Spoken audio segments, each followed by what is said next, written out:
Steel City. Is everybody ready to go? It's proclaimed the greatest radio show. Welcome, fans, to another episode of The Spread. I'm your host, Jim Sella, in studio today with co-host Jay Dash and JK47. Going to talk some Bucco baseball. Going to cover the Cardinals series from May 8th to the 10th. Correct, Dash? Correct. So what happened? We got swept in this series? Yeah, Dad, wrong. No? The weekend before they did, right? Yeah. This one was at Pittsburgh, and Pittsburgh won the series 2-1. They needed that, too, because they haven't won a series in, and it felt like almost 2 weeks since they've won their last series. Probably since the last time they beat the Cardinals. Well, this is St. Louis's first series loss this season, actually. Matt Carpenter, their star third baseman, did not travel with the team to Pittsburgh to play in this series. He was feeling fatigue and had an elevated heart rate. I smell something. It's not Mom's cooking. But the first game here, Friday, 7:05. The Pirates lost this one 8-5. So you're already down a game in this series, and things aren't looking so good because you're coming out of the last week that they were They lost 7 of 8 at one point, I believe it was. Yeah. So they're not playing good baseball at this point. I know you went up against Waka here too, but for Liriano to take another loss, I mean, I know Cole's really stepped into that ace role, but still, between Cole, Liriano, and Burnett, one of those three have got to be a stopper. This moved the Pirates to 13-16 on the season, and the Cardinals were actually 10-1 in their last 11 games at this point. Like you said, it was Michael Wacha versus Francisco Liriano. Yeah, interesting game, for Liriano. He didn't pitch as bad as what the numbers would indicate. He did strike out 10 over 6 in the third innings pitch, giving up only 6 hits, 1 walk. But, the problem is 6 runs, 5 of them earned. 2 home runs, that's rough. Big home runs, actually. 2 3-run shots. But we'll get into that once we get into the scoring. Liriano didn't pitch as bad as what the line would indicate, though.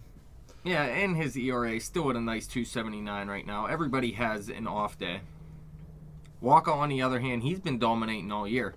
6 innings pitched, 6 hits, 3 runs, 2 of those earned. No walks, just 1 K. His Ks are way down this season, but his ERA is a nice 2.09 right now. I'd like to see what his record is since Wainwright went down. I don't know if he's lost. I don't think he's lost since last season, actually. He's on a streak like Garrett Cole before Cole lost the other day. Yeah. A little bit of a rough outing for Caminero tonight. Allowed 2 earned runs on 2 hits. one of them being a home run in 2/3 of an inning. He actually did get a strikeout. That rose his ERA to 4.50 for the season. Rodimus Lees came in and allowed 2 hits in the scoreless 8th inning, lowering his ERA to 3.27. Then Bastardo actually looked solid in the 9th. He gave up a base hit, but he also struck out 2. They could really use him to pitch well. And use a lot of things right now. Yeah, his ERA is sitting at 6.43. Still not looking good. I'm not big on Bastardo myself. It's tough when a bullpen guy gets rocked and then gets that high ERA. It's way easier to lose control of the ERA number than it is to rein it back in because you get 1 inning of work, Yeah, it takes 9 outings to bring it back down. Right. Gunn did not start in this game, but he did come in later in the game to play some shortstop, and he actually did have a hit and scored a run. But the scoring for the Pirates got started early. In the first inning, Polanco hit an infield single, then moved to third on Walker and Kutch ground outs and scored when Marte reached on a Cosma error to make it 1-0. But the Cardinals tied it up in the second inning with one of those home runs you were talking about that Liriano gave up. This one to Johnny Peralta, and that tied the score at 1-1. Taking us to the third inning, Michael Wacha reached on an error by Josh Harrison. Borges doubled him to third base, and then Holiday with 1 out came up and smacked a 3-run home run, making it 3-1 St. Louis. Yeah, that was the other home run by Liriano, and 3-run homers are killers. Believe it. Then in the Pirates half of the inning, Walker was hit by a pitch with 2 away. Kutch reached on an infield single, and then Marte singled home Walker to make it 4-2 St. Louis. The Buccos were able to add another run in the 6th inning. Kutch started the inning with a double. Marte singled him to third base, and then Pedro drove him in on a fielder's choice to make it 4-3, and we still have a ball game going into the 7th inning. However, St. Louis did not back down. Molina doubled to start the 7th, moved to third on a pass ball, and then Jay singled him home with 1 out to make it 5-3. And then Caminero came in to relieve Liriano. Caminero relieving Liriano. Please believe, but the first batter he faced, Borges doubled, putting men on second and third, and then Wong followed that up with a home run. And your breakout player of the year, 47, is killing it this season. And another 3-run homer, and that really pretty much did the Pirates in. You can't withstand 2 3-run homers in one game. It's the second big home run for Wong against the Buccos this year. Yeah, he's been killing them. He's been killing everybody, though. He's on fire right now. We moved to the Pirates half of that inning, and then Gungs singled to start the 7th and moved to second base on a Polanco ground out. Neil Walker later singled him home, making it 8-4. And that was against Matt Bilal. And then we moved to the 8th inning against Seth Maness, and Harrison reached on an infield single, and Cervelli followed with a single, putting runners at first and third. Hart grounded into a double play later on, scoring Harrison. That made it 8-5. Not enough. Yeah, Koch lined into a double play with Walker on first base to end the game. Brutal. Koch not coming up with the big hit. They didn't give up, though. I mean, they were down 8-3. You might as well give up, but they came back and tried to make it a ball game. But like I said, 2 3-run homers. You can't come back from that most nights. Walker got the win. Like I said, he hasn't lost since last season. He's 5-0. Beast. Liriano, he moved to 1-2 with the loss, and then Rosenthal, one of the best closers in baseball, got his 11th save of the season already. One of the biggest reasons you don't judge a pitcher by his record, looking at Liriano 1-2, it looks like he's been garbage all season, but really he's pitched phenomenal, and the Buccos just haven't been able to get it done. Please believe. Him and Burnett are both hard luck guys so far this year. But hey, the Pirates did put up 5 runs. The Yeah, they bats hit in this are game. starting to come around a little bit. Sometimes the pitching doesn't work out for you. Polanco went 1 for 5 in this game with a run. Walker 2 for 4 an RBI. Kutch 2 for 5. Marte 3 for 4. I mean, Marte's got 21 RBI on the season. That's not too bad. He's doing good at the plate this year. Their best hitter right now. Cervelli ended up 2 for 4. The Cardinals, Borges went 2 for 5 with 2 doubles, 2 runs. Wong had the big game, 3 for 5, his 3rd home run, a double, 3 RBIs, giving him 15 on the season. Is it actually spelled Wong, not like our Gung, who spells Yeah, it this Kang? is Colton Wong.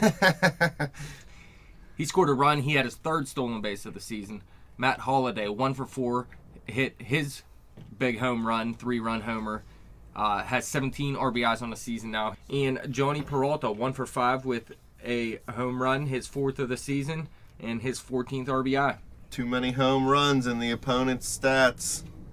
So that moves into Saturday, another 7:05 game, and the Pirates were able to string some hits together and put up some good runs again. I mean, they won this game 7-5, moved to 14-16 on the season. This was Carlos Martinez versus Vance Worley. Now, Martinez got to be a big part of the rotation for St. Louis moving forward, and he didn't look so good in this game. Buccos scored 16 runs in this series. Not bad. 16 runs, yes. After scoring 15 total during the 1-7 slide. Speaking of scoring runs, over their past 3 games at this point, they scored 19 runs. Yeah, so there you go. Putting up points, just hopefully they can do it consistently throughout the season and not get into these weird slumps where they do it good for a week or two and then do it bad for a week or two. Worley, he got hit around in this game, though. 5 innings pitched, 9 hits, 5 earned runs, 3 walks, 0 Ks. Him and Locke- 4.63 ERA now. Him and Locke haven't been doing that great in their last few starts. Well, I think Locke has been pitching well. I actually was going to talk about that at the end here, but we were watching him pitch today, and he got knocked around. Yeah, he got lit up. Now, Martinez, he got lit up in this game, too. He only went 5 1/3 innings, allowed 7 hits, 7 earned runs, 4 walks. He did have 7 Ks, but he let up a big home run as well. His ERA is sitting at 4.89. This is a guy that was the top prospect, and they really expect him to be a number 2 type pitcher in the rotation. And he started the season looking really good, but lately he has slowed down considerably. Scahill came in, pitched a perfect 6th inning with a strikeout. His ERA is at a .68, so he's actually been a pleasant surprise this year. Been dominating. Need it. Hughes allowed a hit and struck out a batter in the 7th inning for his 8th hold of the season, lowering his ERA to 2.40. He's pitching great as well. Watson pitched a scoreless 8th for his 6th hold. He allowed 1 walk, but he lowered his ERA to a flat 2. Yeah, I don't even know if he let up a run since that first series? Yeah, I think maybe 1. Really? He's been dominating, though. He still is our best reliever, no doubt. Johnny Parlay's favorite player, Mark Melanson, pitched a perfect 9th for his 6th save. Yeah, his ERA down to 4.05 at this point. Starting to look a little bit more respectable. Now, you can't have a closer with a 4 ERA at the end of the season, but after where it was, 8-something, it's looking pretty decent. The thing about Melanson, though, too, I mean, not only with the velocity, is he's allowing a lot more base runners this year. Well, actually, we were talking about it before. That he went through a six-inning stretch there where he let up 3 base runners or something. And actually, we're going to talk about Melanson's velocity here in a little bit. It is actually Creeping up. It's going back up. It's only a mile per hour off of where it was last season. Gung started at third base. Harrison got the day off. I thought it was smart. How many games did they sit him? 2 or 3 in a row? I believe it was 2. Yeah, nobody, I mean, unless you're an idiot, thinks Harrison should be benched for the whole season already. But it seemed to me, from what I was hearing from guys like Stan Savran and Josh Yohe, Harrison, it was in his head. He felt bad that he was playing so poorly after being given the big contract. He wasn't smiling in the locker room and around the clubhouse like he usually did. I think the mental rest was good for him for a game or 2. Oh, it seems to pay off so far.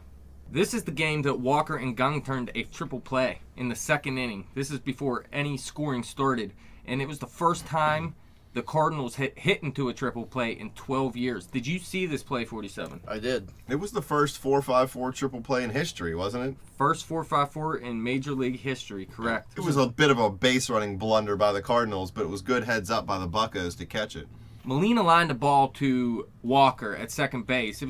Walker had to jump for it, and then he was going to run to second base, but instead he seen the guy running off third was a little too far off. So while he was running towards second, I think it was Hayward on second base, he probably seen him and thought he was already out, so he gave up. And then Walker noticed he could get the guy at third first, and that left Hayward in no man's land.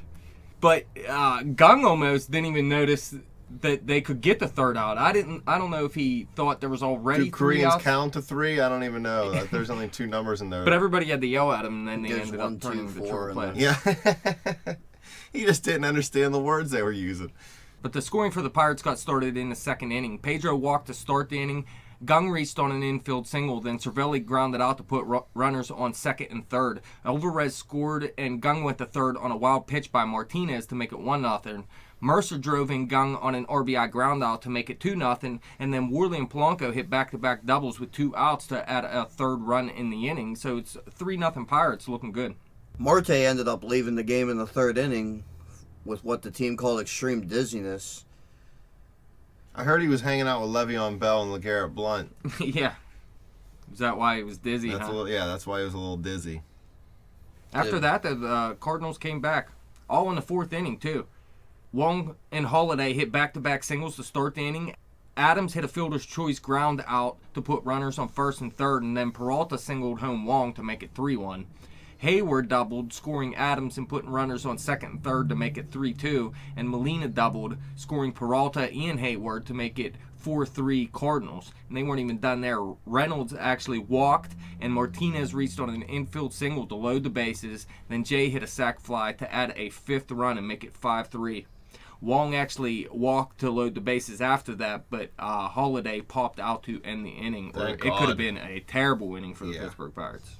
I'd say giving up 5 runs is a terrible inning regardless. It could have been even worse. And 5 wasn't too much. You already scored 3. You can keep yourself in this game, and that's exactly what they did. In the 5th inning, they came right back. Polanco singled. He actually got caught stealing, though, and then Walker homered right after that. So they could have actually tied the game right there if Polanco wouldn't have got caught stealing. But they did bring it within 1 at that point.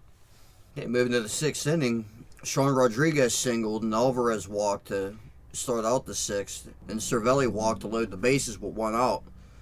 Seth Maness at this point comes in, relieves Carlos Martinez, and then gives up a double to Jordy Mercer, scoring Rodriguez and Alvarez. making it 6-5 Buccos at this point. Hart would later come in, pinch hit, and hit a sacrifice fly to score Cervelli, and that would make it 7-5 Pittsburgh. In the final, and our bullpen shut him down. Buccos, they could look to be a little more aggressive on the base path. Maybe with Kutch's knee being a little healthier now. See if they can get it. Kutch is starting going. to run a little bit more. Polanco's actually third in the National League in stolen bases. Nice.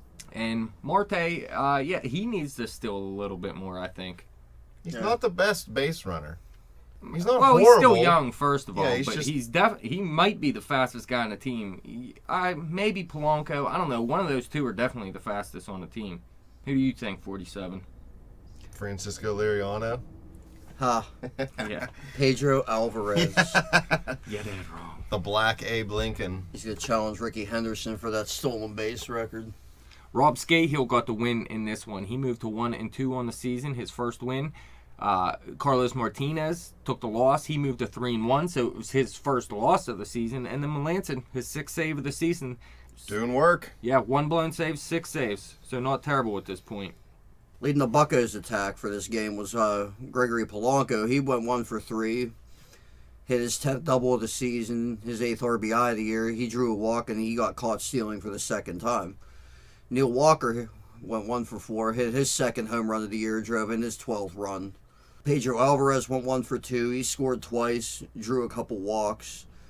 Nice to see Pedro still walking. His average is still down around 210, so you're still not going to see a high average out of him. But if he can just show the power and get on base in other ways, drawing the walk, it'd be nice.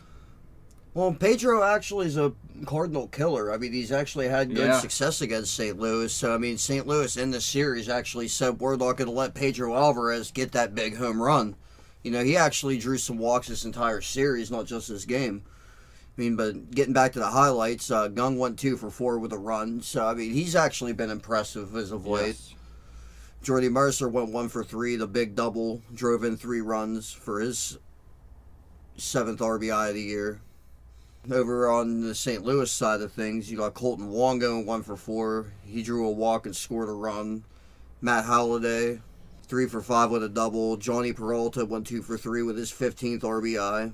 He also drew a walk and scored a run. Jason Hayward went 2 for 4 with 2 doubles. His 7th RBI of the year. He scored another run. And Yadier Molina went 1 for 4 with a double and drove in 2 runs, bringing his RBI total to 15. He scored a run also.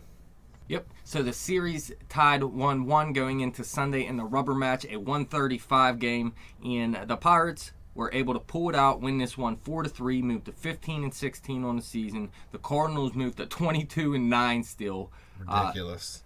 And like I said, that was their first series loss of the season. So that was big for the Pirates. Tyler Lyons versus Jeff Locke in this one. Locke, he pitched pretty well. 6 2/3 innings, 5 hits, 3 earned runs, 2 walks, a K. He did let up a home run. His ERA is still sitting at 4.71. It needs to be lower than that. It's too high for a starter. But he faced one hitter above the minimum through 5 innings. Borges walked to open the game, but Holliday grounded into a double play, and then Hayward reached on an infield single in a third, which was the one hitter above the minimum. So he was pitching excellent in his game early, but he got in a little bit of trouble later in the game. Lions went 5 innings, giving up 5 hits, 3 runs, 2 of them earned. He walked a hitter, struck out 5. He also gave up a home run. His ERA is at 4.82, so, I mean, not really spectacular either by any means. Yeah, Locke and Lyons have comparable numbers. Lyons isn't the greatest pitcher. He's going to be the back end of the rotation type pitcher. But hey, listen, he pitched 5 innings. He let up 3 runs, 2 earned, so he kept them in the game at least. Hughes finished the 7th inning recording an out and allowing a hit. His ERA moved to 2.35 on the season. Gotta love that number. Watson down below 2 now. Pitched the scoreless 8th with a walk and a K, sitting at 1.89 ERA. And then Melanson pitched the scoreless 9th again, giving up 2 hits. Yes, but he K'd 1 and he picked up a 7th save, and his ERA moved down to 3.77 at this point. While on the field, Marte started after he was removed from the game prior with dizziness. Harrison started at second base while Walker got the day off. Hart was starting at first base. Alvarez got another day off. Rodriguez started in right field and Polanco sat, but he did have a pinch hit sac fly. So it was a big different lineup for the Buccos. Yeah, the lineup went like this: Harrison, Gung, Kutch, Marte, Hart, Mercer, Rodriguez, Cervelli, and Locke. So it does look different than usual. Now we're going to start naming the batting orders here because, as you'll see moving forward, we haven't had a solid batting order every day. It's been Walker's batted 7th one day and then 2nd the next day. He's all over the place. I do like Polanco batting first, though, because he's going to be a higher on-base guy than Marte and Harrison would be. So I'm kind of liking Polanco batting first. And Marte, with all the power right now, you have to be batting him 4th. And Yeah. he's not a big on-base guy, so he sits well in the 4-hole. Hopefully he can keep that power going because they don't really have a bona fide cleanup hitter. No, they don't. It was supposed to be Pedro Alvarez. He just doesn't hit well at that spot. He hits better at like 5 or 6 than 4. That's where I like him. Walker could be a good number 4 hitter, but if he has to bat right-handed, he doesn't have much power. And his power really hasn't been there this season. Pirates got the scoring started early again in this one. Gung hit his 2nd home run of the season to left field on an 0-2 fastball. He's gung-ho. He is. Make it 1-0 in the first inning. Well, that's what Greg Brown says when he hits a home run. He says Nice. gung-ho now. That's it. I still like the Pedro home run. Frightfully bully. I'm just going to call him Black Abe Lincoln. The Buccos added to their score in the 4th inning. Marte reached on an infield single and ended up on third base because of throwing error by Lyons, and then Mercer drove him in on an infield single to make it 2-0. And like I said, Locke was pitching dominant at this point. No one could even touch him through the first 5 innings. But then in the 6th inning, Borges singled with 2 outs. Wong followed with a 2-run homer. There's Colton Wong again, tying the game up 2-2. It was the Wong time to let him hit that. Dead Wong time. The Pirates did come back in the 6th inning, though, and retake the lead. Kutch doubled to begin the inning. You see his bat coming along a little bit. Bilal relieved Lyons at that point, but the first batter he faced was Marte. He singled, moving Kutch to third, so you got guys on first and third. Polanco came in to pinch hit, and like you said earlier, he had that sac fly to score Kutch to make it 3-2. But again, the Pirates were unable to hold the lead. Well, moving to the 7th inning, Mark Reynolds would double with 2 outs and then would move to third base on a Jeff Locke wild pitch. Jason Hayward followed that up with an RBI single. That tied the game for St. Louis at 3-3. That tied ball game would be short-lived as the Pirates would come to bat, and Steve Lombardozzi pinch hit, drew a walk to start the inning. Josh Harrison would then sacrifice him to second base, and Gung, coming through big again, singled home Lombardozzi to make it 4-3. And that's pretty much how it would end. Please believe the Buccos. bullpen shut him down again when they had the lead.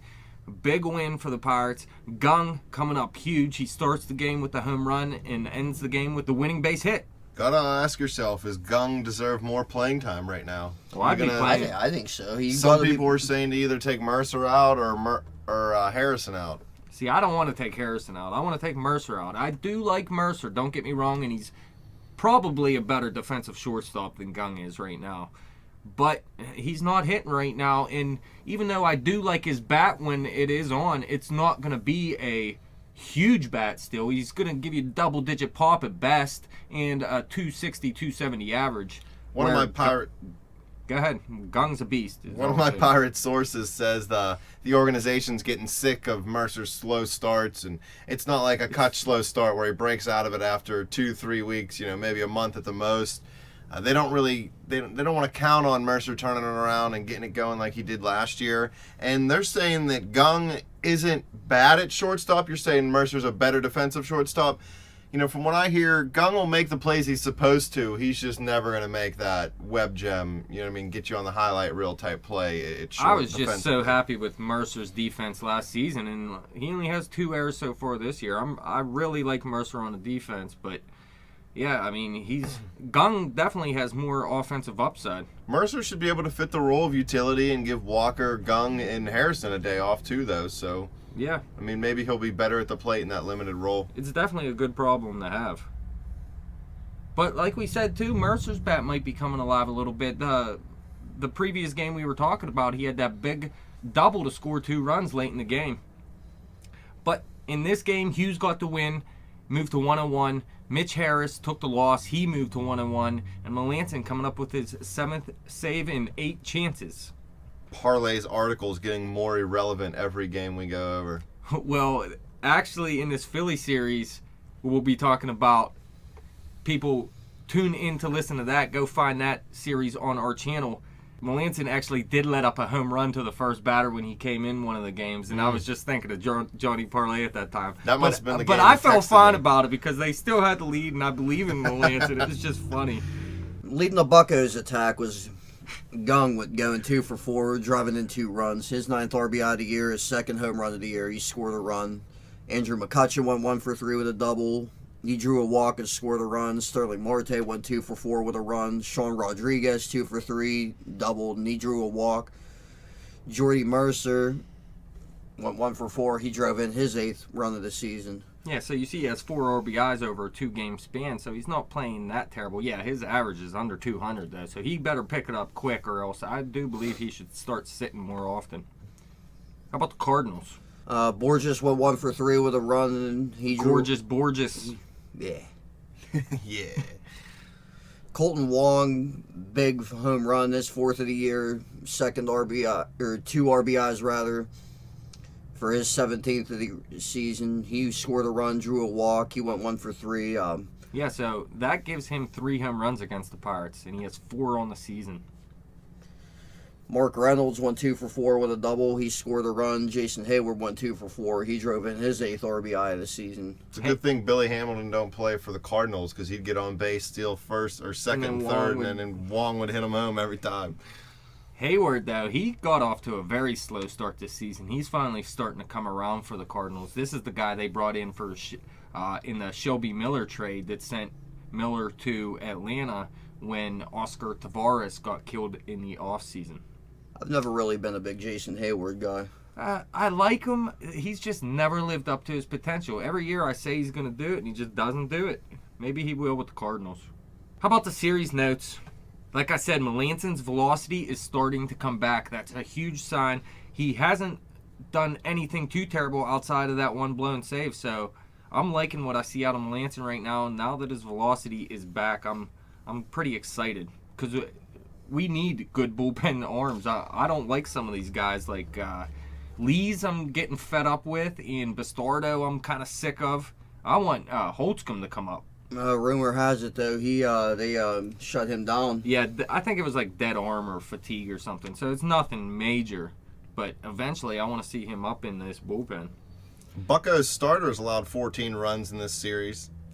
Yeah, 13 earned. They still won 2-1. Yeah, against the best hitting team in baseball. Yeah, when you got Locke and who pitched before Worley, when they're 2 of your 3 Yeah. pitchers, you're going to give up some runs. But like I said, Locke pitched pretty well. So did Liriano, too, for the most part. The relievers actually allowed 0 earned runs outside of the Caminero outing, where he allowed 2 in the 7th inning of the first game. So the relievers all in all pitched very well in this series. The offense scored 16 runs in 3 games, like you said, Jim. That is huge. Got to get this offense going. Kutcher's moving better. Gung's hitting like 400 over the last week. Maybe not at this point, 500. but he's killing me. In this series, he Or went killing 5 for 10. He hit 500. He had the jack, 2 RBIs, scored 3 runs, and had the game-winning hit in this last game. Marte's on pace to be the Buccos MVP. Yep, he looks like he's going to be their cleanup hitter all season to me. Although I did read his home run per fly ball rate is a ridiculous 44.4 right now, which is an unsustainable number. So expect his power to come down a little bit. But I still expect him to get up around 30 home runs. He's juicing. Who's your hitter and pitcher of the series, 47? My hitter of the series is going to be Gung, because, I mean, he's definitely Gung-ho. gung-ho, or whatever it is he is here. So I don't know what we're putting in the water Are up here. Korean steroids illegal in baseball? Koreanoids? Listen, I heard after every game he wants the lineup card from Clint Hurdle for like little things he did, and he gives them back to his country, and they like sell him for something or something crazy. But Really? he's already like taken a ton of scorecards from Clint Hurdle. I thought you were going to say he sacrifices a live chicken like Pedro Serrano. Well, he may. I don't know his personal life. Well, who's your pitcher of the series? This is a tough one, you know. I mean, the starters were a little bit roughed up, but I mean, my pitcher of the week. I mean, Give it to a bullpen guy, Yeah, man. give them Melanson. I was leaning towards Melanson. He was solid. I was also leaning possibly towards Jared Hughes, also. We got to pick one of them. Got to give us But some. I mean, we'll give the vote of confidence to Melanson. Oh, I hope you're listening, Parlay. There it is. Well, that wraps it up. Thank you guys for coming in studio. Thank you, fans, for listening. Fans, you can follow us on Twitter at bet_the_spread. Like us on Facebook. Subscribe to that YouTube channel. We'll be putting out that website soon enough. Or you can call us at 555-5555-5555. Peace.